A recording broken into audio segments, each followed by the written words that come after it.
A very warm good morning and welcome to result मित्रा।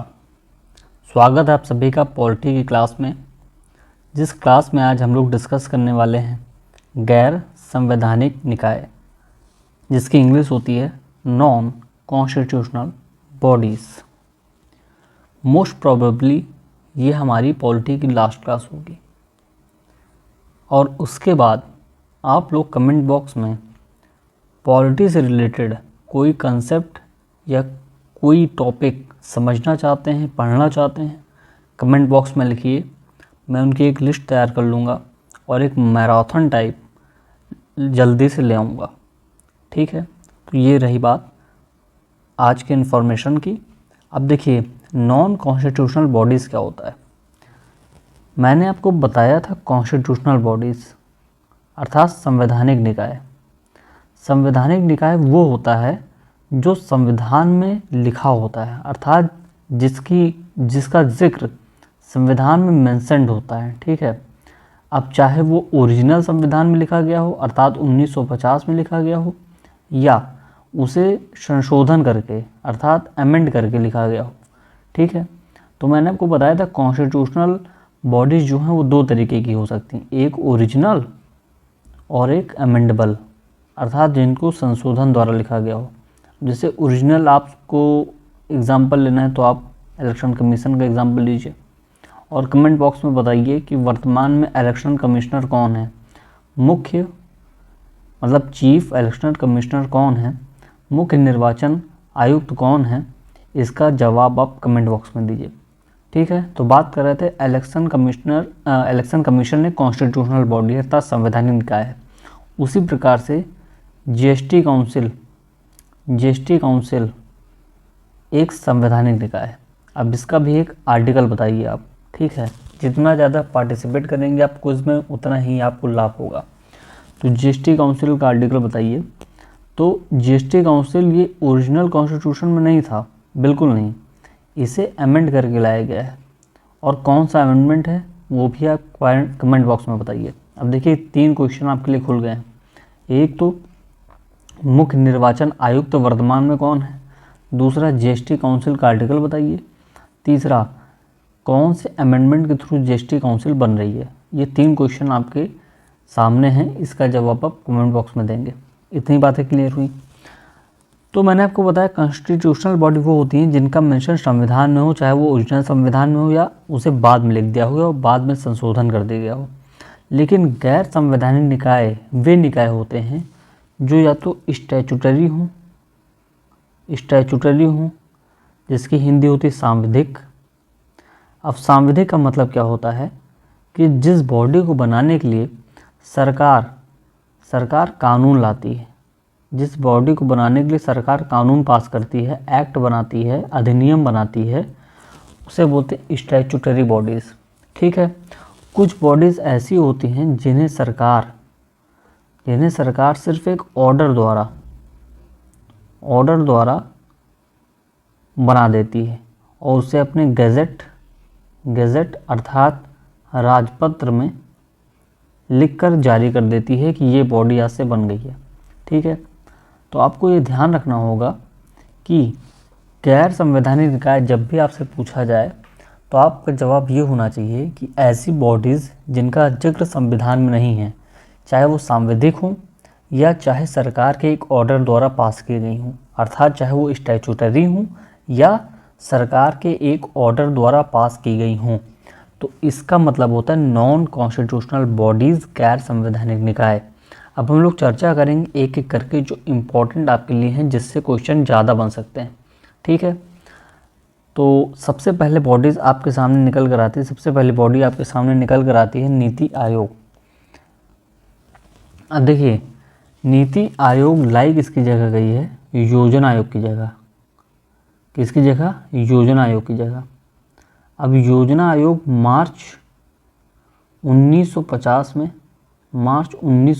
में बनता है।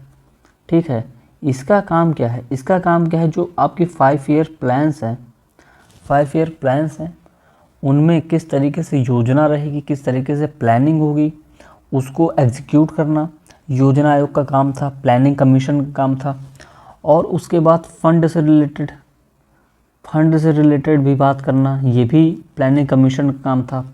और जो इसकी अप्रोच थी वो टॉप टू बॉटम अप्रोच थी, अर्थात योजना आयोग एक केंद्र स्तर पर योजना बनाएगा और वो सभी राज्यों पर लागू हो जाएगा। अर्थात इसमें जो राज्यों की भूमिका थी वो आपको नगण्य देखने को मिलती थी, मिनिमल देखने को मिलती थी। ठीक है, इसका ग्रीवेंस रिड्यूसल मैकेनिज्म मतलब शिकायत निवारण तंत्र इतना मजबूत नहीं था। तो ये सारी योजना आयोग की कमियां थीं। ठीक है, इसमें प्रॉपर रिसर्च नहीं होती थी, किसी टॉपिक को लेकर प्रॉपर एनालिसिस नहीं होता था। ठीक है, और जो पार्टिसिपेशन आपको चाहिए किससे, एनजीओ से, मतलब जो नॉन गवर्नमेंट ऑर्गेनाइजेशन जो सरकार के इतर भी वेलफेयर का काम करते हैं, एनजीओ से, आपको कॉमन पीपल से। ठीक है, और जो आपके बड़े बड़े स्कॉलर्स होते हैं, तो इनसे जो पार्टिसिपेशन चाहिए आपको पॉलिसी बनाने के लिए, वो योजना आयोग में कमी देखने को मिलती थी। ठीक है, तो जब आपकी मोदी गवर्नमेंट फर्स्ट आई 1.0 जब आई, तो उसने देखा कि जो प्लानिंग कमीशन है वो सही से जिस उद्देश्य से लाया गया था, जिस रैशनल से लाया गया था, जिस तर्क से लाया गया था, वो उस तर्क में खरी नहीं उतरती है। ठीक है, उस तर्क में खरी नहीं उतरती है। इसलिए नीति आयोग को लाया गया, जो हमारी गवर्नमेंट का एक थिंक टैंक है। थिंक टैंक का मतलब ये होता है कि इसमें विचार विमर्श होगा किसी भी टॉपिक पर, किसी भी पॉलिसी पर। ठीक है, नीति आयोग अपनी रिकमेंडेशन देगा, वो कोऑपरेटिव फेडरलिज्म अर्थात सहकारी संघवाद जो योजना आयोग में नहीं देखने को मिलता था उस पर बात करेगा। क्यों? क्योंकि इसमें राज्यों की भूमिका होती है। ठीक है, राज्य भी अपनी बात रखते हैं, अपनी समस्याएं रखते हैं, उस पर चर्चा की जाती है, उस पर रिसर्च की जाती है, उस पर एनालिसिस किया जाता है कि इस समस्या का हल कैसे निकलेगा। तो नीति आयोग सरकार का एक थिंक टैंक है। तो आपको सबसे पहले ये बात ध्यान रखनी है कि नीति आयोग फंड से रिलेटेड कोई बात नहीं करता है, अर्थात पैसे से रिलेटेड कोई बात नहीं करता है, किसको कितना पैसा देना है इससे कोई मतलब नहीं है। क्यों? क्योंकि मैंने आपको बताया था फाइनेंस कमीशन जब मैंने आपको पढ़ाया था, तो सबसे पहले वित्त आयोग या फाइनेंस कमीशन का आप आर्टिकल बताइए, किस आर्टिकल में लिखा हुआ है, किस आर्टिकल में इसका जिक्र है, किस आर्टिकल में मेंशन है। ठीक है, तो जब मैं आपको फाइनेंस कमीशन पढ़ाया था तो मैंने आपको बताया था फाइनेंस कमीशन ये काम करती है कि कितना पैसा स्टेट को जाना चाहिए और कितना पैसा सेंटर को जाना चाहिए, अर्थात कितना पैसा राज्यों को जाना चाहिए और कितना पैसा सेंटर को जाना चाहिए। फाइनेंस कमीशन ये काम करती है। ठीक है, तो जब बाद में देखा गया कि यार योजना आयोग भी यही काम कर रही है, तो काम का डुप्लीकेशन हो रहा है, ओवरलैपिंग हो रही है।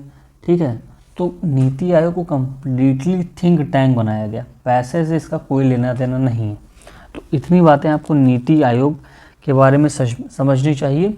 और देखिए, नीति आयोग का जो फुल फॉर्म होता है, ये फुल फॉर्म होता है national institution for transforming India. ठीक है, national institution for transforming India मतलब भारत को बदलने के लिए एक ऐसा थिंक टैंक बनाया गया है। अब इसका जो स्थापना वर्ष है वो इम्पोर्टेंट हो जाता है 1 जनवरी 2015। ठीक है, ये ना ही संवैधानिक है और ना ही सांविधिक, मतलब इसके लिए एक तो ये कॉन्स्टिट्यूशन में मेंशन नहीं है, ना ही सरकार ने इसके लिए कोई कानून लाया है। तो ये एक तरीके से एग्जीक्यूटिव ऑर्डर द्वारा पास हो गया है। तो ये सबसे इम्पोर्टेंट फैक्ट आपके लिए बन जाता है। अब इसका कंपोजिशन देख लें तो नीति आयोग का जो अध्यक्ष होता है वो होता है आपका प्रधानमंत्री। ये फैक्ट बहुत इम्पोर्टेंट, बहुत ज़्यादा इम्पोर्टेंट है, कोई इतना ज़्यादा नहीं लगा पाता। योजना आयोग का भी जो अध्यक्ष होता था वो भी प्रधानमंत्री होता था। ठीक है, उसकी एक गवर्निंग काउंसिल होती है, मतलब नीति आयोग का कामकाज देखने के लिए और उस पर अपनी बातचीत रखने के लिए। तो इसमें एक देखिए सीएम मतलब मुख्यमंत्री, ऑल स्टेट्स सभी राज्यों के मुख्यमंत्री, और जिनकी ऐसी यूटी जिनके पास विधानसभा है, जिनके पास लेजिस्लेचर है। अब वो कौन कौन सी है आप बताइए, हमने बहुत बार चर्चा की है। ऐसी यूटीज़ का नाम बताइए जिनके पास खुद का लेजिस्लेचर है।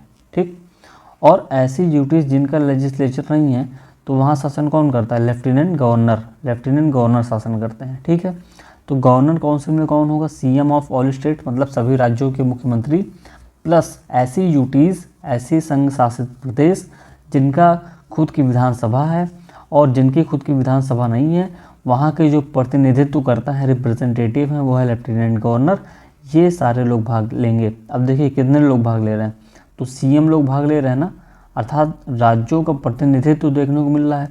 तो राज्यों की भी बात अपनी रखी जाएगी, राज्यों की समस्या का निवारण होगा, ठीक है।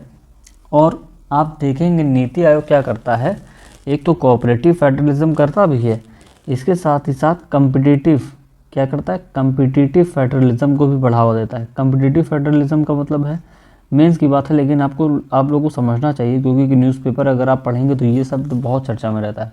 कम्पिटिटिव फेडरलिज्म का मतलब ये है कि जो राज्य हैं, जितने राज्य हैं भारत में, 28 राज्य हैं और 8 यूटीज़ हैं, ठीक है। ये 28 राज्य और 8 यूटीज़ आपस में कम्पिटिट करें, आपस में एक तरीके से प्रतिस्पर्धा करें, और ये प्रतिस्पर्धा एक तरीके से हेल्दी प्रतिस्पर्धा होगी, ठीक है। हेल्दी मतलब हेल्दी कंपटीशन होगा, ये नहीं एक दूसरे को नीचा दिखाकर हम आगे बढ़ें, ऐसा नहीं है। हेल्दी कंपटीशन होगा।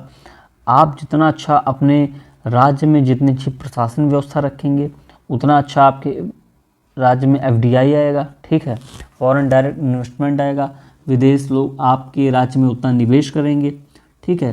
तो इससे क्या होगा, एक तो उस राज्य की जो व्यवस्था है, उस राज्य की जो दशा है वो सुधरेगी। साथ ही साथ आपको देख के जो दूसरे राज्य हैं जो पिछड़े हुए हैं, वो भी अपने प्रशासन में सुधार करने का प्रयास करेंगे।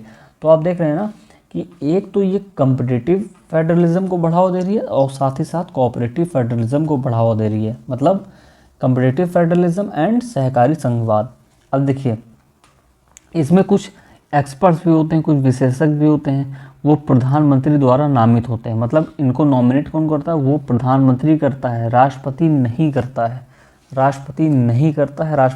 करता है, ठीक है। इसके जो उपाध्यक्ष होते हैं वो प्रधानमंत्री द्वारा नियुक्त होते हैं, और जो इसकी रैंक होगी वो कैबिनेट मिनिस्टर के इक्वल होगी। उपाध्यक्ष मतलब वाइस चेयरपर्सन, ठीक है। उपाध्यक्ष की इंग्लिश होती है वाइस चेयरपर्सन। इसको नियुक्त कौन करता है, तो प्रधानमंत्री नियुक्त करते हैं, और इसकी जो रैंक होगी वो कैबिनेट मिनिस्टर के बराबर होगी। मतलब इसका भौकाल बहुत ज़्यादा, कैबिनेट मिनिस्टर के बराबर का दर्जा दिया गया।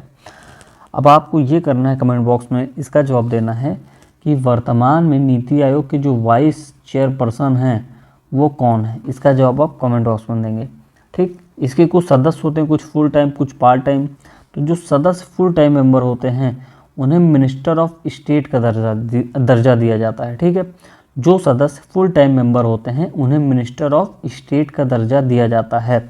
और कुछ सदस्य एक्स ऑफिशियो सदस्य होते हैं। मतलब एक्स ऑफिशियो का मतलब मैंने आपको बताया था कि जैसे क्या है कि आपका जो भतीजा है तो आप उसके एक्स ऑफिशियो चाचा बन गए। जब भी वो जन्म लिया तो आप क्या थे, आप अपने भाई के छोटे भाई थे, ठीक है। आप अपने जो बड़े भाई के छोटे भाई थे। तो जैसे बड़े भाई की कोई भी संतान पैदा होती है तो आप उसके ऑटोमेटिक चाचा हो जाते हैं, ठीक है। तो एक्स ऑफिशियो का मतलब है कि आपने कोई और पदभार ग्रहण किया और उसके बदौलत आपको दूसरा पदभार मिल गया। जैसे मैंने आपको बताया था उपराष्ट्रपति के मामले में, ठीक है, वाइस प्रेसिडेंट के मामले में, कि वाइस प्रेसिडेंट अगर बनेगा तो वो ऑटोमेटिक राज्यसभा का चेयरमैन बन जाएगा। तो ये होता है एक्स ऑफिशियो सदस्य, और ये एक्स ऑफिशियो सदस्य अधिकतम 4 हो सकते हैं, और वो भी प्रधानमंत्री द्वारा नियुक्त होते हैं, ठीक है। तो ये भी बातें आपको बिल्कुल ध्यान रखनी है। और ये एक्स ऑफिशियो सदस्य कहाँ से निकल कर आएंगे, यूनियन काउंसिल ऑफ मिनिस्टर से निकल कर आएंगे, मतलब केंद्रीय मंत्री परिषद से निकल कर आएंगे, ठीक है। उसके बाद आपको देखना है कि इसमें चीफ एग्जीक्यूटिव ऑफिसर भी होता है, ठीक है। इसको भी अपॉइंट कौन करते हैं, प्राइम मिनिस्टर। इसको भी अपॉइंट कौन करते हैं, प्राइम मिनिस्टर करते हैं। और इसका जो टेन्योर होता है, वो कितने का होता है, 2 साल का। 2 साल का टेन्योर होता है। तो ये भी बात आपको बिल्कुल ध्यान रखनी है, ठीक है। और इसकी जो रैंक होगी वो सेक्रेटरी की रैंक होगी, इतनी बात आपको बिल्कुल ध्यान रखनी है। अब जैसा कि मैंने आपको बताया इसका काम क्या है, तो इसका काम यही है कोऑपरेटिव फेडरलिज्म मेंटेन करना, कुछ पॉलिसीज़ पर अपनी बातें रखना, ठीक है। कई कई तरीके की डॉक्यूमेंट्स निकालते हैं, आपको जैसे पता होगा इंडिया @75, ये इसका ही डॉक्यूमेंट निकाला हुआ है। अब तो इंडिया @2047 निकलने वाला है कि कैसे हमारा भारत एक विकसित भारत बनेगा, उसका रोड मैप क्या होगा, कौन कौन सी पॉलिसीज़ होंगी, कौन कौन सी तकनीक होगी, जिससे हमारा जो भारत है जो विकासशील है वो एक विकसित भारत के रूप में डेवलप कर सके, ठीक है। तो एक तरीके से वो राष्ट्रीय स्तर पर और राज्य के स्तर पर, दोनों स्तर पर ये काम करता है और जो केंद्र और राज्य को साथ लेकर चलने का काम करता है नीति आयोग। इसके बहुत सारे इंडेक्स हैं, जैसे सेंट्रल ग्राउंड वाटर इंडेक्स निकालता है, ठीक है, कि ग्राउंड वाटर की तस्वीर क्या है राज्यों में। तो ये सारे इंडेक्स निकाल कर क्या करता है कि आप अपने राज्य में भैया व्यवस्था देखिए कि जो ग्राउंड वाटर की दशा है वो कहाँ जा रहा है, ठीक है, उसको सुधारने का प्रयास करिए। लोगों के पास पीने का पानी नहीं पहुंच रहा है, तो नीति आयोग एक थिंक टैंक का काम करता है। तो आपको सबसे ज़्यादा ध्यान रखना है, इसका किसी फंड से लेना देना नहीं है। बाकी हमने कंपोजिशन डिस्कस कर लिया, कब स्थापना हुआ है डिस्कस किया, और जो जो क्वेश्चन आपसे पूछा है उसका जवाब आप कमेंट बॉक्स में देंगे। अब हमारी चर्चा का विषय है national human rights commission. Hindi वाले मित्रगण सुने, राष्ट्रीय मानवाधिकार आयोग, राष्ट्रीय मानवाधिकार आयोग, नेशनल ह्यूमन राइट्स कमीशन। इसको बनाया जाता है 1993 में, ठीक है, इसको बनाया जाता है 1993 में, और ये बाकायदा एक्ट द्वारा लाया जा रहा है, एक कानून द्वारा लाया जा रहा है, इसलिए ये एक स्टैट्यूटरी बॉडी है, ठीक है, ये एक स्टैट्यूटरी बॉडी है, सांविधिक निकाय है। तो ये बातें आपको बिल्कुल क्लियर होनी चाहिए, ये सबसे इम्पोर्टेंट क्वेश्चन आपके लिए निकल कर आ रहा है। ये एक्ट कौन सा है? Protection of human rights act, ठीक है, protection of human rights act, और इसका हेडक्वार्टर कहाँ है? दिल्ली। इतनी बातें आपको क्लियर होनी चाहिए। सबसे इम्पोर्टेंट पॉइंट है ये एक स्टैट्यूटरी बॉडी, ठीक है। मैं इतनी बार इसलिए लिखता हूँ ताकि आपके दिमाग में सुनते सुनते जो फीड हो जाए बिल्कुल। अब इसका कंपोजिशन देखिए कि एक अध्यक्ष होगा और मैक्सिमम 5 सदस्य होंगे, ठीक है, तो कुल मिला के 6 लोग, जिसमें एक अध्यक्ष और 5 सदस्य। इसका जो अध्यक्ष होगा वो retired chief justice of India होने चाहिए। मतलब एग्जाम्पल ले लें तो जैसे यूयू ललित जी हैं, ये अध्यक्ष बन सकते हैं। क्यों? क्योंकि ये पहले हमारे चीफ जस्टिस ऑफ इंडिया रह चुके हैं, या ऐसे जज ऑफ सुप्रीम कोर्ट जो उस समय कार्य कर रहे हों, ठीक है, जो रिटायर ना हुए हों। और ये नॉमिनेट कौन करेगा? ये चीफ जस्टिस ऑफ इंडिया करेगा, ठीक है, ये नॉमिनेट कौन करेगा? चीफ जस्टिस ऑफ इंडिया करेगा। इतनी बातें हमको क्लियर होनी चाहिए। और जो इसके मेंबर्स होंगे, जो सदस्य होंगे, वो सर्विंग और रिटायर्ड चीफ जज ऑफ सुप्रीम कोर्ट होंगे, ठीक है। मतलब या तो वो सर्व कर रहे हों, अभी भी काम कर रहे हों, या वो रिटायर हो चुके हों, ठीक है। ऐसे जज सुप्रीम कोर्ट के जो सर्व कर रहे हों, अभी भी काम कर रहे हों, या रिटायर हो चुके हों, ठीक, एक सदस्य हो गए। एक होंगे chief justice of high court, चाहे वो सर्विंग हो चाहे वो रिटायर हो चुके हों, ठीक, chief justice of high court. और 3 सदस्य, जिसमें से एक महिला होनी चाहिए और 2 लोग अनुभवी होने चाहिए। किस क्षेत्र में? मानवाधिकार से रिलेटेड जो भी एरिया होगा उस क्षेत्र में 2 स्पेशल नॉलेज वाले होने चाहिए, ठीक है। इतनी बातें आपको क्लियर हैं।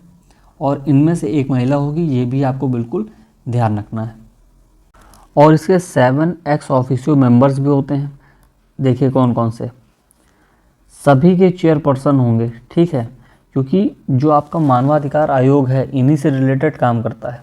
तो देखिए माइनॉरिटी कमीशन, अल्पसंख्यक आयोग का जो चेयरपर्सन होगा वो एक्स ऑफिशियो मेंबर हो जाएगा किसका?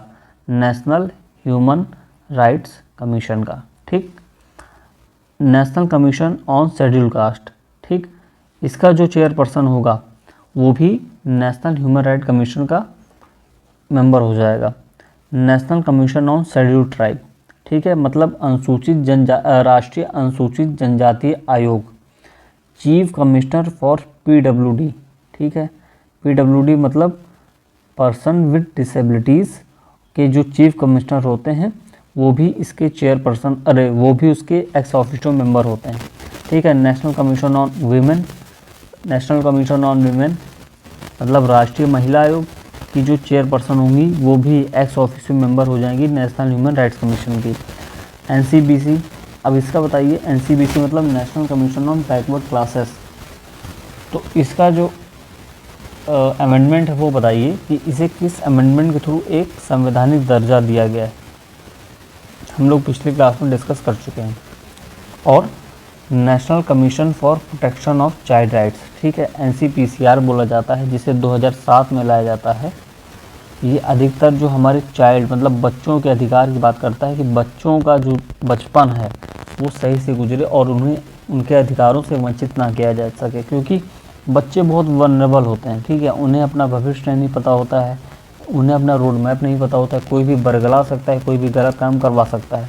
तो इन सातों आयोगों के चेयरमैन होंगे 7 एक्स ऑफिशियो मेंबर्स होते हैं। ठीक है, इन सातों आयोगों के चेयरमैन, इतनी बातें क्लियर होनी चाहिए। और जो एनएचआरसी मतलब नेशनल ह्यूमन राइट्स कमीशन के जो चेयरमैन हैं और मेंबर्स हैं वो किसके द्वारा अपॉइंट किए जाते हैं? प्रेसिडेंट के द्वारा अपॉइंट किए जाते हैं। ये भी आपको ध्यान रखना है। लेकिन जब प्रेसिडेंट अपॉइंट करता है तो उन्हें 6 सदस्यीय कमेटी सलाह देती है कि भाई इनको अपॉइंट करो। और वो 6 सदस्यीय कमेटी में कौन होता है? सबसे इम्पोर्टेंट आपके लिए ये है, पीएम हेड होंगे, speaker of Lok Sabha, deputy chairman of Rajya Sabha, chairman नहीं होगा राज्यसभा का। क्यों? क्योंकि चेयरमैन राज्यसभा का सदस्य नहीं होता है। चेयरमैन कौन होता है? Vice president. ठीक है। लीडर ऑफ अपोजिशन दोनों सदनों में, मतलब लोकसभा में जो लीडर ऑफ अपोजिशन होगा और राज्यसभा में जो लीडर ऑफ अपोजिशन होगा, मतलब विपक्ष का सबसे बड़ा नेता। उसके बाद केंद्रीय गृह मंत्री, सेंट्रल होम मिनिस्टर, केंद्रीय गृह मंत्री। तो ये इतने लोग होंगे, ध्यान दीजिएगा, 1 2 3 2 5 1 6 सदस्यीय कमेटी होगी। पीएम इसके हेड होंगे, speaker of the Lok Sabha, deputy chairman of Rajya Sabha, leader of opposition मतलब दोनों हाउसेस में, लोकसभा में भी और राज्यसभा में भी, और केंद्रीय गृह मंत्री। ये 6 लोग की कमेटी होगी। ये सलाह देंगे प्रेसिडेंट को कि प्रेसिडेंट आप इनको अपॉइंट करिए, इनको नहीं अपॉइंट करिए। तो प्रेसिडेंट उनकी सलाह से काम करेगा और प्रेसिडेंट उनको नियुक्त कर देगा। इनका जो कार्यकाल होगा वो 3 साल या 70 साल, मतलब 3 ईयर्स या 70 ईयर्स, जो भी पहले हो जाए। ठीक है, तो ये होगा। रीअपॉइंटमेंट इज़ पॉसिबल, लेकिन किसमें? एनएचआरसी में ही, मतलब इस कमीशन में ही, इस आयोग में ही आपकी रीअपॉइंटमेंट हो सकती है। और फर्दर एम्प्लॉयमेंट केंद्र और राज्य सरकार में आपको अलाउड नहीं है। मतलब आप अगर रोजगार करना चाहते हैं केंद्र सरकार के भीतर या राज्य सरकार के भीतर, आप वो नहीं कर सकते हैं। अगर आपको रीअपॉइंटमेंट लेनी है तो सिर्फ और सिर्फ एनएचआरसी में ले सकते हैं। तो ये बातें आपको बिल्कुल ध्यान रखनी है। इनका जो रिमूवल होगा वो राष्ट्रपति करेगा, और राष्ट्रपति किन आधारों पे करेगा? एक तो इंसॉल्वेंट हो जाए, ठीक है, दिवालिया हो जाए, पेड एम्प्लॉयमेंट हो। पेड एम्प्लॉयमेंट मतलब एक तो एनएचआरसी के मेंबर हो, दूसरा आप कहीं जगह से पैसा ले रहे हो रोजगार करते हुए। अनफिट हो गए, ठीक है। अनसाउंड माइंड मतलब आपका दिमाग नहीं काम कर रहा है, आप ऐसा काम किए, जो ऐसा ऑफेंस किया, ऐसा अपराध किए जिसके लिए आपको जेल जाना पड़ रहा है। ठीक है। उसके बाद प्रूव्ड मिसबिहेवियर और इनकैपेसिटी। प्रूव्ड मिसबिहेवियर मैंने आपको बताया था, कदाचार, और अगर ये प्रूव हो जाता है, या इनकैपेसिटी मतलब अगर आप अक्षम हैं।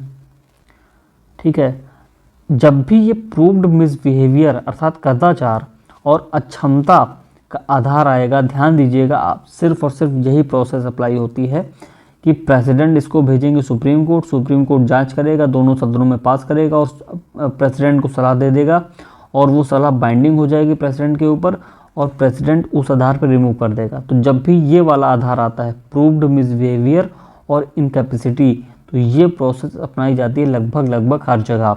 तो ये बातें आपको ध्यान रखनी है। ये इतने आधार हैं जिसके आधार पे इनके चेयरपर्सन और इनके मेंबर को रिमूव किया जा सकता है। वेतन भत्ते केंद्र सरकार डिसाइड करती है, ये बात बिल्कुल ध्यान रखनी है। स्वतः सुनवाई कर सकता है, मतलब अब जैसे कहीं भी मानवाधिकार का उल्लंघन हो रहा है, ठीक है, कोई मुद्दा चर्चा में है, लेकिन किसी ने पटिशन नहीं डाली, किसी ने रिक्वेस्ट नहीं की भैया आप ज़रा इस पर चेकिंग करो, इस पर ज़रा इन्वेस्टिगेशन करो। तो ये क्या करते हैं, सो मोटो प्रोसीडिंग स्टार्ट कर सकते हैं, उसका एक्शन ले सकते हैं, उस पर सुनवाई कर सकते हैं। ठीक है। सबसे इम्पोर्टेंट बात, 1 साल से ऊपर के मामले या 1 साल से पुराने मामले पर सुनवाई नहीं हो सकती है। मान लीजिए कोई मानवाधिकार उल्लंघन 2018 में हुआ, आज चल रहा है 2023, तो अब ये जो NHRC है ये इस 2018 के मामले पर सुनवाई नहीं कर सकता है, क्योंकि 1 साल से काफ़ी पुराना हो चुका है। जो इसकी रिकमेंडेशन होती हैं वो बाइंडिंग नहीं होती हैं, इसलिए इसे बोला जाता है टूथलेस टाइगर। क्या बोला जाता है, टूथलेस टाइगर। ऐसा शेर, ऐसा चीता, जो भी कह लीजिए आप टाइगर को, जिसके दांत नहीं होते हैं, तो टूथलेस टाइगर बोला जाता है। ठीक है। क्यों? क्योंकि इनकी जो रिकमेंडेशन वो बाइंडिंग ही नहीं है। जब बाइंडिंग ही नहीं है तो यार तुम कुछ भी बोलते रहो, हमारा जो मन है वो करेंगे, सरकार का जो मन है वो करेगा। ये अपनी जो सालाना रिपोर्ट है वो केंद्र सरकार या राज्य सरकार को प्रस्तुत करता है। ठीक है। अगर केंद्र सरकार से जुड़ा कोई मामला है तो केंद्र सरकार को दे देगा, या किसी राज्य सरकार में मानव अधिकार का उल्लंघन हो रहा है तो राज्य सरकार को दे देगा। ये अपनी सालाना रिपोर्ट प्रेसिडेंट को नहीं देगा। ये सबसे इम्पॉर्टेंट पॉइंट निकल कर आ रहा है। तो इतनी बातें थी नेशनल ह्यूमन राइट्स कमीशन पर। अब आपको क्या करना है, अपने हिसाब से एक हार्डवर्क करना है। वो हार्डवर्क ये है कि आप स्टेट ह्यूमन राइट्स कमीशन पढ़ेंगे और इससे तुलना करते हुए पढ़ेंगे, इससे कंपैरिजन करते हुए पढ़ेंगे। ठीक है। ऐसे लाइन बनाते हुए बराबर पढ़ेंगे ताकि आपको फैक्ट्स दोनों की याद हो जाएं, और जब आप कंपैरिजन करेंगे तो ज़्यादा दिनों तक दिमाग में रचा बसा रहता है। तो ये बातें आपको अपनी तरफ से ध्यान रखनी है। अब सबसे इम्पोर्टेंट आता है आपके सामने सेंट्रल इन्फॉर्मेशन कमीशन। ठीक है। जिसकी हिंदी होती है केंद्रीय सूचना आयोग। अब सूचना का अधिकार आपका एक फंडामेंटल राइट है। ठीक है। ये किस फंडामेंटल राइट में आता है ये सबसे पहले बताइए। सबसे पहला क्वेश्चन ये हुआ। दूसरा, सूचना का अधिकार जो आपका राइट टू इन्फॉर्मेशन एक्ट 2005 आया है, इसके पीछे किस NGO की सबसे बड़ी भूमिका रही है, इसका भी क्वेश्चन आप कमेंट बॉक्स में, इसका भी आंसर आप कमेंट बॉक्स में दीजिए। तो सबसे पहले मैंने आपको बताया सूचना का अधिकार किस फंडामेंटल राइट में आता है। दूसरा, RTI एक्ट 2005 लाने के लिए कौन सा ऐसा NGO है जिसने सबसे ज़्यादा एक तरीके से आंदोलन चलाया था। तो आपको ये 2 आंसर्स कमेंट बॉक्स में लिखने हैं। तो 2005 में केंद्र सरकार ने बनाया है सेंट्रल इन्फॉर्मेशन कमीशन को, क्योंकि उस समय RTI एक्ट 2005 आ गया था। तो क्या एक स्टैट्यूटरी बॉडी है? जी हाँ, बिल्कुल। क्यों? क्योंकि कानून के तहत बन रहा है। तो आपको बिल्कुल ध्यान रखना है। अब इसका कंपोजिशन देख लीजिए, इसकी संरचना देख लीजिए कि एक मुख्य सूचना आयुक्त होता है, मतलब चीफ इंफॉर्मेशन कमिश्नर होता है। इसको हम CIC ही लिखेंगे अगर मुझे आगे चर्चा करनी है। 10 से अधिक सूचना आयुक्त नहीं, मतलब 10 से अधिक इंफॉर्मेशन कमिश्नर नहीं होने चाहिए। ठीक है। इतनी बातें बिल्कुल ध्यान रखनी। इसको नियुक्ति कौन करता है, अपॉइंट कौन करता है, प्रेसिडेंट करते हैं। इसके लिए भी कमेटी होती है। कमेटी में 3 लोग होते हैं, PM। अब PM जहाँ होंगे वो हेड हो जाएंगे। ठीक है। इतनी बातें आपको बिल्कुल कॉमन सेंस होनी चाहिए ना। उसका leader of opposition in Lok Sabha. अभी मैंने आपको बताया था कि मोदी जी का जो फर्स्ट वाला था फेज़, उसमें कोई भी लीडर, क्योंकि लीडर होने के लिए 10% वोट आपको चाहिए लोकसभा में, तो किसी को भी 10% वोट नहीं मिले थे कि जो ओपोजिशन का लीडर बन सके। तो बाद में बोला गया कि leader of the largest opposition party. ठीक है। तो लार्जेस्ट अपोजिशन पार्टी कौन थी उस समय? कांग्रेस। आज भी है। तो कांग्रेस के जो लीडर होंगे वो leader of the opposition in Lok Sabha में बैठ जाएंगे, मतलब इस कमेटी में उनका नाम आ जाएगा। उसके बाद केंद्रीय कैबिनेट मंत्री, कोई भी कैबिनेट मंत्री, चाहे होम मिनिस्टर हो चाहे डिफेंस मिनिस्टर, कोई भी कैबिनेट मंत्री जिसे PM नॉमिनेट कर देगा। तो अब ध्यान से देखिएगा, इसमें चलेगी किसकी बताइए। अपोजिशन का मंत्री बैठा तो है, लीडर बैठा तो है, लेकिन PM सरकार का, केंद्रीय कैबिनेट मंत्री सरकार का। तो जो सरकार चाहेगी, जो गवर्नमेंट चाहेगी, उसे ही नॉमिनेट या उसे ही बनाया जा सकता है चीफ इंफॉर्मेशन कमिश्नर या IC इंफॉर्मेशन कमिश्नर। ठीक। अब देखिए, अनुभव भी इसमें ध्यान में रखे जाते हैं कि लॉ में अनुभव हो, साइंस के क्षेत्र में अनुभव हो, सोशल सर्विस के क्षेत्र में अनुभव हो, मैनेजमेंट के क्षेत्र में अनुभव हो, जर्नलिज्म के क्षेत्र में मतलब पत्रकारिता के क्षेत्र में अनुभव, मास मीडिया के क्षेत्र में अनुभव। तो ये अनुभव भी आपको बिल्कुल ध्यान में रखे जाते हैं। ऐसे पर्सन का चुनाव किया जाता है जो वाइड नॉलेज और एक्सपीरियंस इन क्षेत्र में हो इनको, ठीक है, बहुत सारा अनुभव, बहुत सारी। और एक बात और ध्यान रखिएगा, ये जो लोग होंगे, ये CIC ले लीजिए या IC, ये मेंबर्स ऑफ पार्लियामेंट नहीं होंगे, मेंबर्स ऑफ पार्लियामेंट नहीं होंगे या MLA नहीं होंगे, ठीक है। ये देखिए लिखा है MP MLA नहीं होने चाहिए, ठीक है। और दूसरी बात, ये लाभ का पद भी ऑफिस ऑफ प्रॉफिट पे भी नहीं होंगे, क्योंकि अगर आप ऑफिस ऑफ प्रॉफिट पे होंगे तो कॉन्फ्लिक्ट ऑफ इंटरेस्ट आ जाएगा, इसलिए सही से काम नहीं कर पाएंगे। तो ये बातें बिल्कुल ध्यान रखनी है कि MP या MLA नहीं होंगे।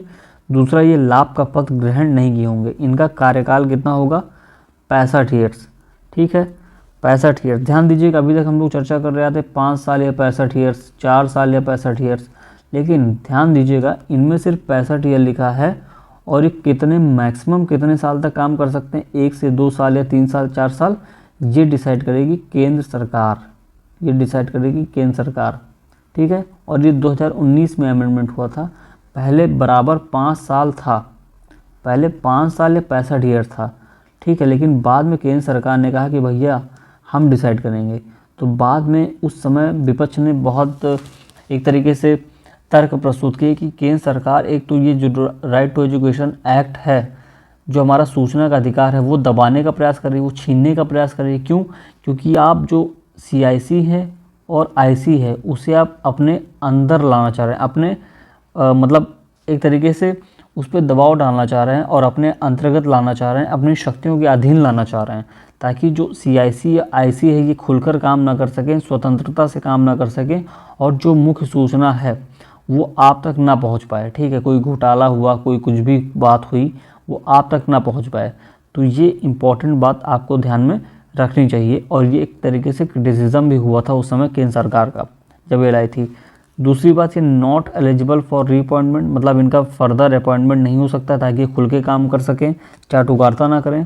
और इन्हें प्रेसिडेंट रिमूव कर सकता है। कौन रिमूव करेगा? प्रेसिडेंट। आधार देखिए, इंसॉल्वेंट, दिवालिया हो गए, ऑफेंस कोई अपराध किया हो, पेड एम्प्लॉयमेंट, अनफिट हो गए, और इस मामले में प्रूव मिसबिहेवियर, इनकैपेसिटी, इस मामले में मैंने अभी आपको बताया कि आप प्रोसेस होगी, प्रेसिडेंट भेजेगा सुप्रीम कोर्ट के पास, सुप्रीम कोर्ट उसके बाद दोनों सदनों में पास करेगा और कह देगा कि हाँ आप ठीक कह रहे हैं, जिसने मिसबिहेवियर किया है इसकी इनकैपेसिटी हो गई, अक्षम हो गया, ये काम करने के लायक नहीं है, तो उसके बाद इन आधारों पर प्रेसिडेंट रिमूव कर देगा। ये ध्यान रखना है। और नॉट एलिजिबल फॉर रीअपॉइंटमेंट, ये सबसे इम्पॉर्टेंट पॉइंट है, क्योंकि आप इस पर कंफ्यूज कर सकते हैं। तो जो सबसे इम्पॉर्टेंट पॉइंट होता है मैं इस पर लगा देता हूँ स्टार, ये आपको बिल्कुल ध्यान रखना है, ठीक है। और ये 65 ईयर्स आपको मान लीजिए स्टेटमेंट वाइज बना दिया जाए कि 3 साल या 65 ईयर या 4 साल 65 ईयर, 5 साल 65 ईयर, तो यहाँ गलत हो जाएगा। सिर्फ और सिर्फ 65 ईयर लिखा है। अगर आपकी उम्र 65 साल से अधिक हो गई तो आप इसमें चुने नहीं जाएंगे, 65 साल से कम होगी तो आप चुने जाएंगे। ये बात आपको बिल्कुल ध्यान रखना है।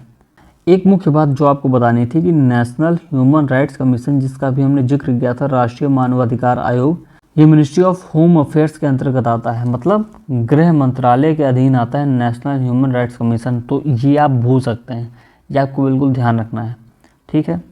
इलेक्शन कमीशन किस मंत्रालय के अंतर्गत आता है ये आप मुझे बताएंगे कमेंट बॉक्स में। तो सेंट्रल विजिलेंस कमीशन पर अब हमको डिस्कस करना है, केंद्रीय सतर्कता आयोग। तो 1964 में क्या हो रहा था कि के संथानम उस समय के मेंबर ऑफ पार्लियामेंट थे और 4 अन्य सदस्य पार्लियामेंट के, इनकी एक कमेटी बनती है, ठीक है। कमेटी बनती है कि भाई भ्रष्टाचार को कैसे रोका जाए, कैसे कर्ब किया जाए।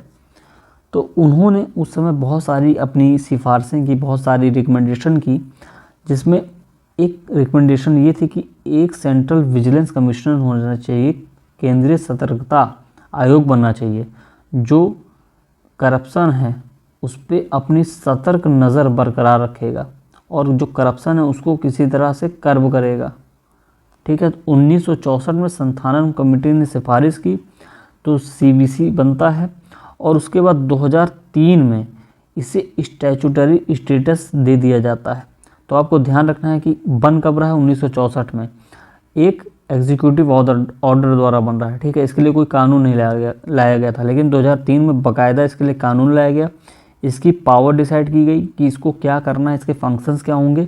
2003 में बाकायदा कानून लाया गया इसके लिए, इसलिए ये एक स्टैट्यूटरी स्टेटस इसको मिल गया। और अब ये वर्तमान में स्टैट्यूटरी बॉडी है। क्या है, स्टैट्यूटरी बॉडी है। तो ये आपको बिल्कुल ध्यान रखना है। ये इस रेजोल्यूशन पे काम करती है विसल ब्लोअर। ध्यान दीजिएगा, विसल ब्लोअर हिंदी में ऐसे लिख के आ जाएगा, विसल ब्लोअर। ठीक है, मैं इंग्लिश इसलिए लिख देता हूँ ताकि अगर मान लीजिए CSET में आप जानते हैं UP-PCS में इंग्लिश भी पूछ लिया जाता है 10 नंबर का या 5 नंबर का, तो उसमें भी अगर हो सके इंग्लिश का कोई टर्म आ जाए, उसकी मीनिंग अगर आप जहाँ से पढ़ के जा रहे हैं हो सकता है फंस जाए, तो इंग्लिश भी आपको थोड़ा थोड़ा पढ़ते रहना चाहिए। और जो द हिंदू या इंडियन एक्सप्रेस जैसे अखबार हैं, अगर आपको थोड़ी बहुत इंग्लिश नहीं आएगी तो आप कहीं ना कहीं लैग कर जाएंगे इतनी अच्छी इन्फॉर्मेशन और इतना अच्छा एनालिसिस गेन करने के लिए। ठीक है, तो आपको थोड़ी सी कमांड इंग्लिश लैंग्वेज पे भी बनानी चाहिए। खैर, आते हैं हम लोग अपने टॉपिक पर। अब विसल ब्लोअर का मतलब क्या होता है, देखिए मान लीजिए कोई ऑर्गेनाइजेशन है। ठीक है, कोई ऑर्गेनाइजेशन है और इसमें कोई भ्रष्ट काम हो रहा है, जिसे बोला जाता है करप्ट प्रैक्टिसेस हो रही है। ठीक है, करप्ट प्रैक्टिसेस हो रही है। और मान लीजिए आप हैं उस ऑर्गेनाइजेशन के एक सदस्य। ठीक है, आप सदस्य हैं और आप सोच रहे हैं कि यार हम इनको ये जो काम हो रहा है, जो गलत काम कर रहे हैं, इस पर मुझे सरकार को या पुलिस को सूचित करना चाहिए। ठीक है, तो ये एक तो साहसी काम है, एक तो आपकी नौकरी जाएगी, दूसरा आपकी जान जा सकती है, आपके जान को खतरा हो सकता है। ठीक है, तो जब आप जाएंगे कंप्लेन करने, तो आपके नाम को गोपनीय रखा जाए, आपकी पहचान को गोपनीय रखा जाए, ये सारी चीज़ें होनी चाहिए। ठीक है, तो इसके लिए आपको प्रोटेक्ट करने के लिए विसल ब्लोअर रेजोल्यूशन लाया गया, और इसको देख रेख कौन करता है, इसको देख रेख करता है CBC। ठीक है, एक बहुत बड़ा फेमस केस हुआ था 2004 में। एक IAS ऑफिसर थे, उन्होंने एक तरीके से कोयला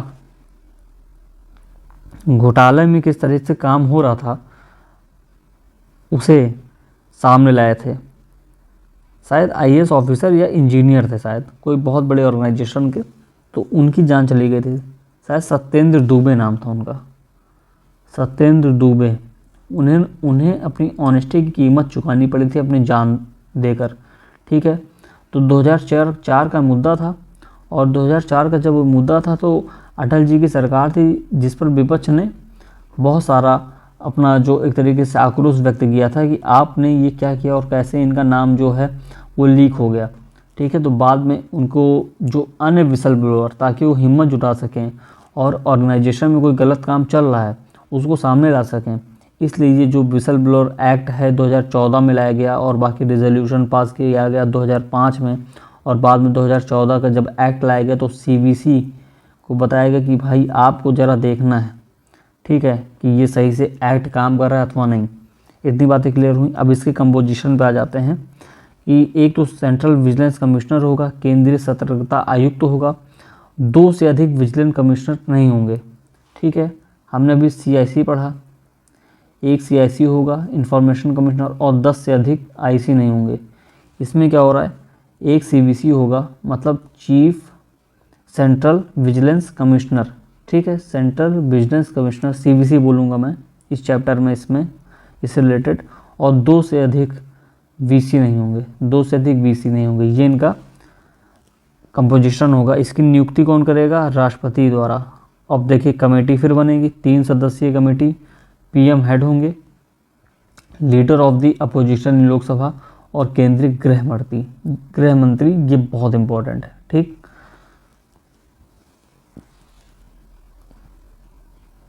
इनका जो कार्यकाल होगा वो 4 साल या 65 वर्ष। अभी मैंने आपको बताया कि इनको 4 साल मिलेगा और ये अपने आप में यूनिक है। ध्यान दीजिएगा, आप अधिकतर 5 साल या 65 वर्ष देखते आ रहे हैं, 3 साल या 70 वर्ष देखते आ रहे हैं, तो ये 4 साल अपने आप में यूनिक कार्यकाल है, तो ये आपको ध्यान रखना है। Not eligible for further employment, केंद्र या राज्य सरकार में ये आगे के रोजगार के लिए अप्लाई नहीं कर सकते हैं।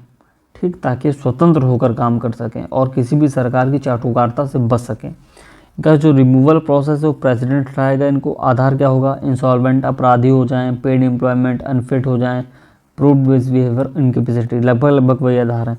और जिनकी सैलरी होगी, सैलरी एंड अलाउंसेस, ये किसके इक्वल होगी, यूपीएससी के चेयरमैन और उनके सदस्यों के इक्वल। तो ये बहुत इंपॉर्टेंट है कि इनको इक्वलिटी किसके बराबर दी जा रही है, यूपीएससी के बराबर। ठीक है, इनके फंक्शंस क्या होंगे कि जो भ्रष्टाचार निवारक अधिनियम है, प्रिवेंशन ऑफ करप्शन एक्ट 1988 है, उसको देखना, सही से काम करना उस पर। ठीक है, ये सीबीआई को निर्देशित करते हैं कि जो प्रिवेंशन ऑफ करप्शन एक्ट है, देखिए सीबीआई क्या काम करती है, सीबीआई काम करती है मनी से रिलेटेड जितने करप्शन हुए हैं, ऑर्गेनाइजेशन में जो करप्शन हुए हैं उसको सीबीआई देखती है। ठीक है, तो सीबीआई को सुपरिटेंड करता है, मतलब उसे दिशा निर्देशित करता है कि आप जो प्रिवेंशन ऑफ करप्शन एक्ट 1988 के अंतर्गत केस देख रहे हैं उस पर आपको इस तरीके से काम करना चाहिए। ठीक, उसके बाद ये प्रारंभिक इन्वेस्टिगेशन या इंक्वायरी कर सकता है, जिसे बोला जाता है प्रिलिमिनरी इंक्वायरी। अगर लोकपाल ने अभी लोकपाल हम लोग पढ़ेंगे, लोकपाल ने कंप्लेन किया है सीवीसी को कि ज़रा देख लीजिए इस मामले में कि यहाँ करप्शन हो रहा है। ठीक है, लोकपाल ने कंप्लेन किया तो प्रारंभिक इंक्वायरी सीवीसी बैठा सकती है। इतनी बातें क्लियर हुई। आप सबसे इम्पॉर्टेंट आपके सामने निकल कर आता है सीबीआई हमेशा न्यूज़ में रहता है। अगर आप न्यूज़पेपर खोल के देखेंगे तो सीबीआई आपको हमेशा न्यूज़ में मिलेगा। अब सीबीआई बदनाम भी है और सीबीआई ने बहुत अच्छे काम भी किए इतिहास में। एक केस निकल कर आता है विनीत नारायण केस। इसमें सुप्रीम कोर्ट ने कहा था, ये 1997 में हुआ था, इसमें सुप्रीम कोर्ट ने कहा था कि जो सीबीआई है वो पिंजड़े का तोता है। CBI is a caged parrot. क्या है, केज्ड पैरट है, पिंजड़े में बंद तोता है, अर्थात स्वतंत्रता पूर्वक काम नहीं कर सकता है। हर सरकार ने इसे अपने तरीके से यूज़ किया है। फिलहाल वो तो एक पॉलिटिकल मुद्दा है, उस पर हम लोग नहीं जाएंगे, लेकिन सीबीआई ने अपने शासनकाल में बहुत अच्छे काम भी किए हैं, तो उसे हम लोग नज़रअंदाज नहीं कर सकते। अब देखिए 1963 में एक रेजोल्यूशन द्वारा, ठीक है, एक प्रपत्र द्वारा गृह मंत्रालय के अधीन सीबीआई बनाई जाती है। ध्यान दीजिएगा, 1963 में एक रेजोल्यूशन द्वारा, इसके लिए कोई कानून नहीं है, ये एक संवैधानिक निकाय नहीं, मतलब संविधान में इसका मेंशन नहीं है। तो 1963 में एक सिंपली एक रेजोल्यूशन आता है, एक प्रपत्र आता है, गृह मंत्रालय के अधीन होती है। बाद में इसको ट्रांसफ़र कर दिया जाता है मिनिस्ट्री ऑफ पर्सनल के अधीन, और मिनिस्ट्री ऑफ पर्सनल के अधीन ये एक अटैच्ड ऑफिस है। ये बात बिल्कुल ध्यान रखनी, ये जो फैक्ट आपके सामने चल रहा है ये बहुत इंपॉर्टेंट फैक्ट है कि पहले ये गृह मंत्रालय के अधीन था, फिर गृह मंत्रालय से ट्रांसफ़र हुआ इसका मिनिस्ट्री ऑफ पर्सनल के थ्रू, और ये मिनिस्ट्री ऑफ पर्सनल में एक अटैच्ड ऑफिस है, ये आपको ध्यान रखना है। ये भी संथानम कमेटी की सिफारिश पर बन रहा है, ये भी आपको बिल्कुल ध्यान रखना है। और ये स्टैट्यूटरी बॉडी नहीं है, ठीक है, और ये अपनी शक्ति प्राप्त करती है Delhi special police establishment act 1946। ठीक, ये शक्ति ले रही है इस एक्ट से, लेकिन इस एक्ट के थ्रू सीबीआई बनी नहीं है, तो इसलिए सीबीआई एक स्टैट्यूटरी बॉडी नहीं है और ना ही संवैधानिक निकाय है, ना ही कॉन्स्टिट्यूशनल बॉडी है और ना ही स्टैट्यूटरी बॉडी है। तो ये बिल्कुल आपको ध्यान रखना है। ये सीवीसी को अभी हम लोग चर्चा की, और लोकपाल को सहायता भी करती है, असिस्ट भी करती है। ठीक है, अब देखिए नेशनल इन्वेस्टिगेशन एजेंसी NIA और सीबीआई में एक फ़र्क है। एनआईए आतंकवाद से जुड़ा मामला देखती है, आतंकवाद से जुड़ा मामला देखती है, और सीबीआई क्या देखती है, जो करप्शन है, जो इकोनॉमिक करप्शन है उससे जुड़ा हुआ मामला देती है। तो ये मुख्य अंतर है एनआईए में और सीबीआई में। एनआईए तब बनाई गई थी जब हमारे बम्बई में 26/11 हुआ था आतंकवादी हमला, जो आज भी उसके जख्म ताज़ा हैं। ठीक है, तो जब देखा गया यार सुरक्षा में इतनी बड़ी चूक हो गई, तो एक ऐसी एजेंसी होनी चाहिए जो बिल्कुल ताबड़तोड़ काम कर सके, खुले तौर पे काम कर सके, उसके ऊपर कोई बहुत ज़्यादा बर्डन ना हो। तो एनआईए बनाया गया। तो आतंकवाद से लड़ने के लिए एनआईए बनाया गया, और ये इंडिया में तो इन्वेस्टिगेशन कर ही सकती है, इंडिया के बाहर भी इन्वेस्टिगेशन कर सकती है एनआईए। तो एनआईए को इतनी ज़्यादा पावर है। और सीबीआई को मैंने आपको बताया कि इकोनॉमिक केसेस में जो फ्रॉड है, जो करप्शन है, सीबीआई उसको देखती है। ठीक है, कहीं ना कहीं स्टेट्स बीच में अड़ंगा लगाते हैं, लेकिन वो एक पॉलिटिकल मुद्दा, हम लोग नहीं जाएंगे उसमें। अब इसका कंपोजिशन देखिए कि इसका जो एक डायरेक्टर होगा वो आईजी होता है। ठीक है, आईजी रैंक का होता है। इसको केंद्र सरकार नियुक्त करती है। इसमें 3 सदस्यीय कमेटी की सलाह पर केंद्र सरकार नियुक्त करती है। पीएम, लोकसभा में विपक्ष का लीडर, और चीफ जस्टिस ऑफ इंडिया या जज ऑफ सुप्रीम कोर्ट। ये आपको बिल्कुल ध्यान रखना है। लगभग कमेटी वही है, 3 सदस्यीय। पीएम अगर होंगे तो इसके हेड हो जाएंगे। लोकसभा में विपक्ष का लीडर मतलब लीडर ऑफ अपोजिशन लोकसभा, और सीजीआई मतलब चीफ जस्टिस ऑफ इंडिया, या ऐसा जज जो काम कर रहा है, और वो भी सुप्रीम कोर्ट का जज होगा, हाई कोर्ट का जज नहीं होगा कोई भी। इसमें ये ध्यान रखना है। ठीक है, बाकी एसपी रैंक के अधिकारी को सीबीआई ऑफिसर बनाया जा सकता है, और ये भी बनाएगी केंद्र सरकार। ठीक है, अब देखिए मैंने आपको बताया 1946 में डीएसपीई मतलब Delhi special police establishment act 1946 के थ्रू सीबीआई अपनी पावर गेन करती है, वहाँ से प्राप्त करती है। लेकिन सीबीआई किसी कानून के तहत नहीं बनाई गई है, तो वो स्टैट्यूटरी बॉडी नहीं है। तो इस एक्ट में एक संशोधन किया गया 2021 में। इसने क्या किया, केंद्र सरकार को शक्ति दी कि वो डायरेक्टर का जो टेन्योर है वो 2 साल से 5 साल तक बढ़ा सकती है। अब फिर से इसमें देखिए क्या हो रहा है कि इसमें जो सीबीआई की जो स्वतंत्रता है वो कहीं ना कहीं छिन रही है। क्यों? क्योंकि जो इसका डायरेक्टर है, अब ये एक्सपर्ट्स कमेंट है, मेरे कमेंट नहीं है, अगर उसने केंद्र सरकार जो उस समय भी होगी, चाहे कोई भी गवर्नमेंट हो, उसकी चाटुकारिता की, ठीक है, उसके सामने मतलब एक तरीके से चाटुकारिता की, तो ये जो केंद्र सरकार है उस समय, वो सीबीआई डायरेक्टर का जो टेन्योर है वो बढ़ा सकती है। तो इससे क्या हो रहा है, इससे जो सीबीआई की स्वतंत्रता है और कॉन्फ्लिक्ट ऑफ इंटरेस्ट है वो आड़े हाथों आ रहा है। जिससे क्या होगा, जो एक तरीके से स्वतंत्र जांच होनी चाहिए, जैसे बोलते हैं फ्री इन्वेस्टिगेशन, ठीक है, इंडिपेंडेंट इन्वेस्टिगेशन, वो कहीं ना कहीं नहीं हो पाएगी। तो इस पर भी बहुत सारा हुआ गया। केंद्र सरकार जितनी पावर्स है वो एक तरीके से सेंट्रलाइज करती चली आ रही है। एक तो आरटीआई एक्ट के थ्रू इंफॉर्मेशन कमिश्नर की जो पावर है वो छीनने की कोशिश की गई, और इंफॉर्मेशन कमिश्नर को अपने अधीन लाया गया। उसके बाद सीबीआई के जो डायरेक्टर हैं उन्हें अपने अधीन लाने की कोशिश की जा रही है। ये लगातार एक्सपर्ट कमेंट यहाँ निकल कर आते हैं जब भी इस तरीके का अमेंडमेंट आता है। अब हमारे सबसे इम्पॉर्टेंट जो ऑफिस आ रहे हैं वो एक है लोकपाल का ऑफिस और लोकायुक्त का ऑफिस। देखिए क्या हो रहा था कि सभी कंट्री ये चाहती हैं कि हमारी जो कंट्री है वो वेलफेयर कंट्री हो। ठीक है, वेलफेयर मीन्स कि सोशलिज्म ना आ जाए, वेलफेयर मतलब लोगों का उद्धार हो सके। ठीक है, लोगों का उद्धार करने के लिए ब्यूरोक्रेसी बनाई गई। बहुत से देशों में ब्यूरोक्रेसी ने बहुत अच्छा परफॉर्मेंस किया। इंडिया में कहीं ब्यूरोक्रेसी फेलियर भी मानी जाती है और सक्सेस भी मानी जाती है, तो एक अलग मुद्दा है, उससे हम लोग नहीं जाएंगे। तो वेलफेयर कंट्री बनाने के लिए लोगों ने क्या किया, उस गवर्नमेंट ने क्या किया, ब्यूरोक्रेसी बनाई, और ब्यूरोक्रेसी को थोड़ी पावर दी कि आप सही से काम करिए, क्योंकि आप ज़मीनी स्तर पर काम करते हैं, और लोगों का उद्धार करिए। और लोग अगर आपके पास शिकायत लेकर आएँ तो उसका निवारण जल्द से जल्द करिए। ठीक है, तो इतनी बातें चल रही थी, लेकिन बाद में देखा गया कि ब्यूरोक्रेसी को जो इतनी पावर दे दी गई ना, ये अपनी पावर के नशे में हो गए चूर। और इससे क्या हुआ कि जो जनता के अधिकार क्या हैं, जनता के अधिकार है कि जो उनकी समस्या उनका तुरंत निवारण हो पाए। लेकिन ये जो ब्यूरोक्रेसी है ये इनकी समस्याएं सुनने को तैयार ही नहीं है।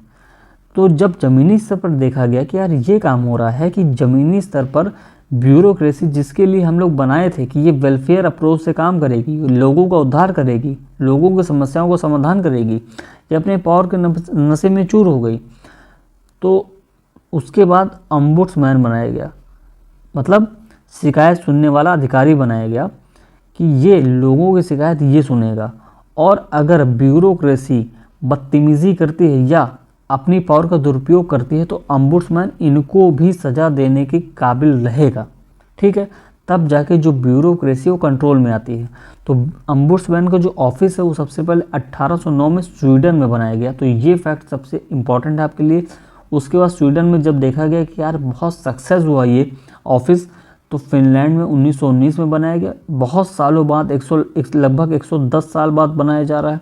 उसके बाद डेनमार्क 1955 में बन रहा है, नॉर्वे 1962 में बन रहा है। ठीक है, अब न्यूजीलैंड पहली ऐसी कॉमनवेल्थ देश है। कॉमनवेल्थ का मतलब क्या है, जिस पे ब्रिटिश ने राज किया और वो समूह होगा। ठीक है, ब्रिटिश ने जिसको अपना गुलाम बनाया, जिन कंट्रीज़ को, उसका जो समूह होगा वो कॉमनवेल्थ के नाम से जाना जाता है, जिसमें हमारा देश है। अब वो क्यों है ये मुझे नहीं पता। ठीक है, मतलब उसका तर्क मुझे समझ में नहीं आता है फिलहाल। न्यूजीलैंड पहली ऐसी कॉमनवेल्थ देश है जिसने ऑम्बुड्समैन सिस्टम बनाया है। तो ये भी आपको ध्यान रखना है कि कौन सी ऐसी पहली कंट्री है, कॉमनवेल्थ कंट्री, जिसने अपना ऑम्बुड्समैन ऑफिस बनाया, वो है न्यूजीलैंड। और सबसे पहले कौन सी कंट्री है, तो वो होगी स्वीडन। और अगर आपसे सन पूछ लिया जाए तो आप बताएंगे 1809। उसके बाद अगर आपसे पूछ लिया जाए तो कौन है, फिनलैंड। तो ये बिल्कुल आपको ध्यान रखना है। अब भारत में स्थिति क्या थी कि पहले प्रशासनिक सुधार आयोग, मतलब इसे बोला जाता है first ARC, administrative reform commission, administrative या एडमिनिस्ट्रेशन रिफॉर्म कमीशन, पहले प्रशासनिक सुधार आयोग। इसके अध्यक्ष थे, बहुत इंपॉर्टेंट नाम है, मोरारजी देसाई। इसके जो अध्यक्ष थे वो थे मोरारजी देसाई। और ये 1964-65 के समय इस्टेब्लिश की जा रही है। और उस समय बात की जा रही है प्रशासन में सुधार कैसे लाया जाए। जो ब्यूरोक्रेसी में जो जंग लग गया है और जो यथास्थितिवाद की जो कंडीशन आ गई है कि वो अपने ऑफिस से निकलना ही नहीं चाह रहे हैं और लोगों की जो समस्याएं हैं ज़मीनी स्तर पर जाना नहीं चाह रहे हैं, लोगों से जुड़ना नहीं चाह रहे हैं, लोगों की समस्याएं सुनना नहीं चाह रहे हैं। तो उसमें ये बोला गया कि यार देखो, आप लोकपाल बनाओ और लोकायुक्त बनाओ।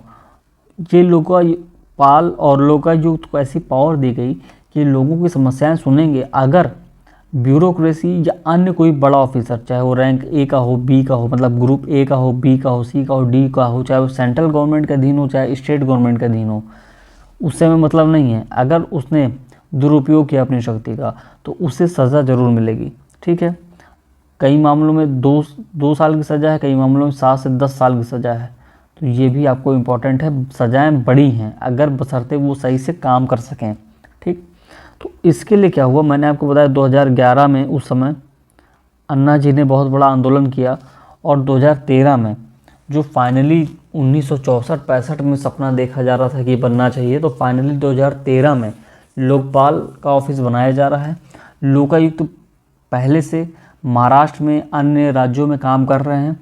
ठीक है, तो उन्हें एक प्रॉपर डिफिनेशन देने के लिए, प्रॉपर फंक्शन देने के लिए, प्रॉपर पावर देने के लिए ये पूरा एक्ट लाया जा रहा है, लोकपाल और लोकायुक्त अधिनियम 2013 में। तो ये बात ध्यान रखनी। इसके जो मुख्य प्रावधान हैं वो आप देखिए क्या है कि जो लोकपाल होंगे वो केंद्रीय स्तर पर होंगे और जो लोकायुक्त का जो ऑफिस होगा वो राज्य के स्तर पर होगा। ये बात ध्यान रखनी है। अब देखिए इसका जो ज्यूरिसडिक्शन है लोकपाल का, PM भी आ रहे हैं, ध्यान दीजिएगा, PM आ रहे हैं, मिनिस्टर्स आ रहे हैं, MP आ रहे हैं, member of parliament, group A, B, C, D के ऑफिसर्स आ रहे हैं केंद्र सरकार के अंतर्गत। अब देखिए केंद्र सरकार के अंतर्गत, क्योंकि जो लोकपाल है इसका न्याय क्षेत्र केंद्रीय स्तर पर है, ये केंद्रीय स्तर पर गठित किया जा रहा है। तो PM आ रहे हैं, सबसे इम्पोर्टेंट बात आपके लिए ये हो जानी चाहिए। ठीक है, ऑप्शन में लिख के आएगा PM is excluded, no, PM भी इसके न्याय क्षेत्र के अंतर्गत आते हैं, इसके ज्यूरिसडिक्शन के अंतर्गत आते हैं, ज्यूरिसडिक्शन के अंतर्गत आते हैं। तो ये बात आपको बिल्कुल ध्यान रखनी है। अब देखिए इसमें जो मेंबर्स होंगे, एक अध्यक्ष होगा और 8 अधिकतम सदस्य होंगे। ठीक है, तो ये कुल मिला के 9 हो गए। तो इसमें जो 50% जुडिशियल मेंबर्स होने चाहिए, मतलब जिनका मामला न्यायालय से संबंधित होने चाहिए ये लोग। ठीक है, तभी सही से इन्वेस्टिगेशन हो पाएगी। और इन्हीं 9 लोग में से 50% ऐसे हों जो SC हों, SC ST हों, माइनॉरिटी से बिलोंग करते हों, OBC हों या महिला हो। ठीक है, अब इनको सेलेक्ट करने के लिए एक सिलेक्शन कमेटी बैठाई गई है, सिलेक्शन कमेटी। अब देखिए इसमें कितने लोग हैं। PM होंगे, हेड हो जाएंगे, स्पीकर ऑफ लोकसभा, CJI और सिटिंग सुप्रीम कोर्ट जज, मतलब चीफ जस्टिस ऑफ इंडिया, या जो उस समय काम कर रहे हो सुप्रीम कोर्ट जज, इन्हें CJI रिकमेंड कर देगा। विपक्ष का लीडर लोकसभा में। ठीक है, और एक एमिनेंट जूरिस्ट, मतलब शानदार जूरिस्ट होना चाहिए, वो नॉमिनेट करेगा राष्ट्रपति। तो इतने लोग सेलेक्ट करेंगे इसके मेंबर्स को, और उसके बाद एक सर्च कमेटी बनेगी। ये सर्च कमेटी इस सेलेक्ट कमेटी को असिस्ट करेगी, सहायता देगी, ताकि आप वो मेंबर्स ढूंढ पाएँ। ठीक है, देखिए ये है mind map. Search committee help करेगी सिलेक्शन कमेटी को। ठीक है, और इस सर्च कमेटी में भी 50% लोग SC से होंगे, ST से होंगे, OBC से होंगे, माइनॉरिटी से होंगे, अल्पसंख्यक से होंगे और महिला होगी। ठीक है, इतनी बातें आपको ध्यान रखना है। उसके बाद आपका आता है लोकायुक्त। लोकायुक्त राज्य स्तर पर काम करता है। तो सबसे पहले महाराष्ट्र में 1971 में बन रहा है। ये फैक्ट आपको बिल्कुल इम्पोर्टेंट है, बहुत इंपॉर्टेंट, बहुत बार पूछा गया है। ठीक है, और लोकायुक्त करते हैं गवर्नर नियुक्त। और मैंने आपको बताया कि इस मामले में यूनिफॉर्मिटी नहीं है, मतलब हर राज्य में लोकायुक्त का जो ऑफिस है वो एक तरीके का नहीं है। कहीं कुछ तरीके की पावर है, कहीं दूसरे तरीके की पावर है, लेकिन इनको नियुक्त कौन करता है? गवर्नर नियुक्त करता है। ये आपको बिल्कुल ध्यान रखना है। ठीक है, एक ऑफिस और समझ लीजिए, नेशनल इन्वेस्टिगेशन एजेंसी, जिसको मैंने आपको बताया, ये 2009 में आ रही है एक एक्ट के थ्रू, और इसकी पावर मैंने अभी आपको बता दिया है। तो ये मिनिस्ट्री ऑफ होम अफेयर्स के अंतर्गत आती है। ठीक है, मतलब गृह मंत्रालय के अंतर्गत आती है। तो ये था पूरा नॉन कॉन्स्टिट्यूशनल बॉडीज़, गैर संवैधानिक निकाय। तो एक तरीके से जो हमारी पॉलिटी की जो सीरीज़ है वो मेरी तरफ से कंप्लीट है। कुछ टॉपिक्स बचे होंगे, उसको आप कमेंट बॉक्स में लिखेंगे, तो उसको मैं एक बड़ी सी वीडियो लाके ख़त्म कर दूंगा। ठीक है, इस पूरी सीरीज़ में उम्मीद है बहुत कुछ समझ में आया होगा, बहुत कुछ नया जानने को मिला होगा। मुझे भी आपसे बहुत कुछ सीखने को मिला, बहुत कुछ समझने को मिला। आप लोगों ने बहुत अच्छे से पार्टिसिपेट किया, मेरे सारे पूछे हुए क्वेश्चंस का आपने बहुत अच्छे से आंसर किया। उसके लिए आपको बहुत बहुत धन्यवाद, इतना प्यार देने के लिए और इतना पार्टिसिपेशन दिखाने के लिए। तो आज के लिए बस इतना ही। हृदय की गहराइयों से बहुत बहुत धन्यवाद। जय हिंद।